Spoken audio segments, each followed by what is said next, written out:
খেয়াল করে দেখলাম অতিরিক্ত ভালো হয়ে থাকাটা আসলেই উচিত না। একটু কঠোর হওয়া দরকার। অতিরিক্ত ভালো হয়ে থাকতে গেলে সবাই শুধু সুযোগটাই নিতে আসে। যে মানুষটার বিপদে আমি নিজের সবটা ফেলে পাশে দাঁড়িয়েছিলাম, সেই মানুষটাই আমার বিপদে বিন্দু মাত্র এগিয়ে আসেনি। বরং আমার বিপদ দেখেও সে এমন একটা ভান করে গিয়েছে, মনে হয় যেন সে কিছুই জানে না।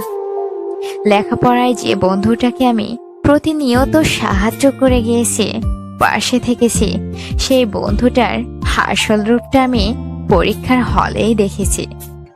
মানুষ এতটাই দ্রুত নিজের রূপ বদলে ফেলতে পারে, যা ভাবা অকল্পনীয়। যে মানুষটাকে নিজের সবটা উজাড় করে নিঃস্বার্থভাবে ভালোবেসেছিলাম, স্বার্থ ছাড়াই যে মানুষটার পাশে সব সময় ছিলাম, সেই মানুষটাই সামান্য ভুল বোঝাবুঝিতে নতুন কাউকে খুঁজে নিয়েছে। এখন মানুষটা দেখেও মনে হয় চেনে না আমায়। রক্তাক্ত অবস্থায় যে মানুষটাকে নিজের রক্ত দিয়ে পাশে ছিলাম, সেই মানুষটাকেই নিজের রক্তের প্রয়োজনে পাশে পাইনি। নানা অজুহাতে, নানা ব্যস্ততায় মানুষটা নিজেকে আড়ালে রেখেছে। জানতেও আসেনি, দেখতেও আসেনি।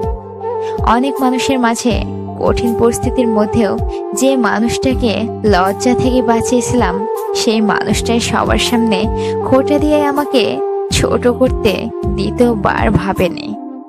প্রয়োজনে সবার সামনে হাসির পাত্র বানিয়েছে বেশ কয়েকবার। প্রয়োজনের তুলনায় অতিরিক্ত বেশি ভালো হয়ে থাকাটা আসলেই লস। যে যেমন, তার সাথে তেমনই ব্যবহার করা উচিত। সবার কাছে ভালো হয়ে থাকা যায় না। সবাই ভালো ব্যবহার পাওয়ার যোগ্যতাটাও রাখে না। জীবনে ভালো থাকতে হলে একটু স্বার্থপর হওয়া দরকার।